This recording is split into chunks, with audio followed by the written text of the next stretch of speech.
नमस्कार दोस्तों। क्या दलाल स्ट्रीट का लंबा बुल रन अब थकने लगा है?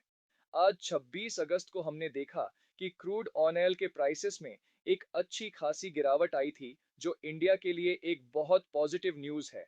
लेकिन इस बड़ी गुड न्यूज़ के बावजूद निफ्टी आज 127 पॉइंट्स गिरकर 24,250 के क्रूशियल लेवल के नीचे क्लोज हुआ। एक तरफ बैंकिंग और मेटल स्टॉक्स मार्केट को संभालने की पूरी कोशिश कर रहे थे, तो दूसरी तरफ आईटी, एफएमसीजी और टेलीकॉम स्टॉक्स ने पूरा मूड खराब कर दिया। तो आखिर मार्केट ऊपर क्यों नहीं जा पाया?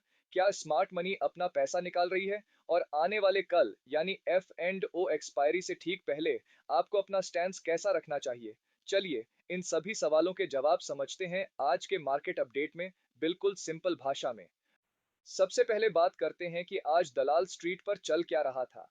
आज का सबसे बड़ा थीम था सेक्टर रोटेशन, यानी पैसा मार्केट से बाहर नहीं जा रहा, बल्कि एक सेक्टर से निकलकर दूसरे सेक्टर में जा रहा है। Global cues. अगर दुनिया भर के मार्केट्स की बात करें तो माहौल उतना खराब नहीं था। यूएस मार्केट्स कल रात हल्के ग्रीन में क्लोज हुए थे। सबसे अच्छी खबर इंडिया के लिए यह थी कि ब्रेंट क्रूड ऑयल लगभग 2.6% गिरकर $86 प्रति बैरल के आसपास आ गया है। जब क्रूड ऑयल गिरता है तो हमारा इंपोर्ट बिल कम होता है और इन्फ्लेशन कंट्रोल में रहता है। साथ ही यूएस 10 ईयर बॉन्ड यील्ड्स भी थोड़े ठंडे हुए हैं। Domestic action. लेकिन इतने अच्छे ग्लोबल सेटअप के बाद भी हमारे अपने हेवी वेट्स ने आज धोखा दे दिया।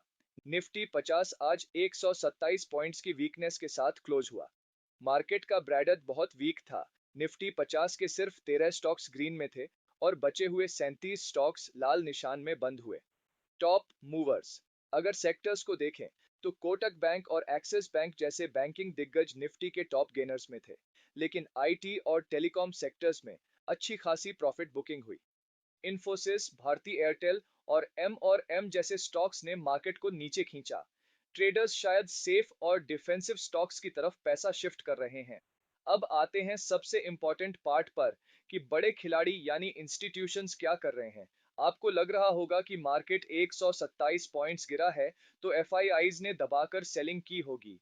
लेकिन लेटेस्ट प्रोविजनल डेटा को देखें तो एफआईआईज ने 1594 करोड़ रुपए की नेट बाइंग की है और हमारे अपने डीआईआईज ने भी मार्केट को सपोर्ट किया और लगभग 230 करोड़ रुपए की बाइंग की। अब सवाल यह आता है कि अगर दोनों बड़े प्लेयर्स खरीदारी कर रहे हैं तो मार्केट गिरा क्यों?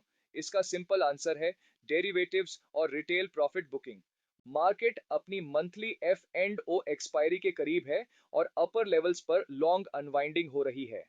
एफ एंड ओ डेटा को देखें तो कॉल राइटर्स यानी जो मार्केट को नीचे चाहते हैं, अपर लेवल्स पर स्ट्रॉन्ग रेजिस्टेंस क्रिएट कर रहे हैं।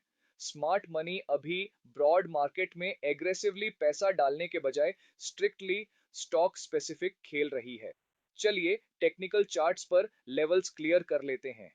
निफ्टी 50। निफ्टी का क्लोजिंग 24,250 के नीचे आना थोड़ा काउशन का सिग्नल दे रहा है। चार्ट के हिसाब से अब निफ्टी का स्ट्रॉन्ग सपोर्ट बेस 24,100 से 24,150 के जोन में शिफ्ट हो गया है। अगर यह टूटता है तो थोड़ी और वीकनेस आ सकती है ऊपर की तरफ। अब 24,350 से 24,400 का जोन एक मेजर हर्डल बन चुका है। निफ्टी का पुट कॉल रेशियो पीसीआर रफली 0.85 के आसपास स्लिप हो चुका है। पीसीआर गिरने का मतलब है मार्केट थोड़ा ओवरसोल्ड टेरिटरी की तरफ जा रहा है, जो एक छोटा पुल बैक या बाउंस ट्रिगर कर सकता है। Bank Nifty. निफ्टी के कंपैरिजन में आज बैंक निफ्टी ज्यादा मजबूत था और यह रफली 57,514 के फ्लैट लेवल पर सेटल हुआ। बैंक निफ्टी के लिए इमीडिएट बेस या सपोर्ट 57,400 पर है। ऊपर की तरफ 57,760 एक बड़ा रेजिस्टेंस है। अगर बैंक निफ्टी इस लेवल को तोड़कर सस्टेन करता है तो यह ब्रेकआउट हमें सीधा 58,000 के लेवल्स तक खींच सकता है। कल ट्रेड लेने से पहले इन दो बड़े ट्रिगर्स को अपने ध्यान में जरूर रखें। Nvidia Q2 earnings. आज रात यूएस मार्केट में एआई जायंट एनवीडिया के रिजल्ट्स आने वाले हैं। एनवीडिया अब सिर्फ एक स्टॉक नहीं रहा, यह पूरे ग्लोबल टेक मार्केट का मूड डिसाइड करता है। अगर उनकी मैनेजमेंट ने थोड़ा सा भी वीक आउटलुक दिया तो कल हमारे IT stocks TCS, Infosys, Wipro में हैवी प्रेशर आ सकता है। Monthly F and O expiry volatility. हम अगस्त महीने की एफ एंड ओ एक्सपायरी के बहुत करीब हैं। पोजीशंस को नेक्स्ट मंथ में रोल ओवर किया जा रहा है, जिस वजह से मार्केट ओपन होने के बाद काफी रेंज बाउंड और चॉपी रहने के चांसेस हैं। तो इन सारे डेटा पॉइंट्स, ग्लोबल न्यूज और टेक्निकल चार्ट्स को मिलाकर देखें तो कल के लिए हमारा market sentiment slightly negative to neutral नजर आ रहा है। इसका लॉजिक बिल्कुल स्ट्रेट फॉरवर्ड है। निफ्टी का चार्ट स्ट्रक्चर अपर लेवल्स पर थकावट दिखा रहा है, एडवांस डिस्क्लिन रेशियो वीक था और बड़ी आईटी कंपनीज प्रेशर में हैं। हाँ, बैंक निफ्टी अभी भी पॉजिटिव लग रहा है, जो निफ्टी को किसी बड़ी गिरावट से बचा सकता है। डेटा के हिसाब से कल का मार्केट क्लियरली एक रेंज बाउंड सेशन दिखा सकता है, यानी रेजिस्टेंस लेवल्स पर सप्लाई सेलिंग आएगी और सपोर्ट पर हल्की बाइंग दिखेगी। ऐसे वॉलेटाइल माहौल में एग्रेसिव या out of the money options खरीदने से बचें, अपनी क्वांटिटीज छोटी रखें और स्ट्रिक्टली स्टॉप लॉस फॉलो करें। दोस्तों, आज के अपडेट में बस इतना ही। वीडियो की एनालिसिस पसंद आई हो तो लाइक जरूर करें और रोजाना अपडेट्स के लिए चैनल को सब्सक्राइब करना ना भूलें। डिस्क्लेमर, यह वीडियो सिर्फ और सिर्फ एजुकेशनल और इंफॉर्मेशनल पर्पस के लिए बनाया गया है। मैं कोई SEBI रजिस्टर्ड एडवाइजर नहीं हूं। इस वीडियो में दिए गए लेवल्स और बातें मेरी पर्सनल एनालिसिस हैं।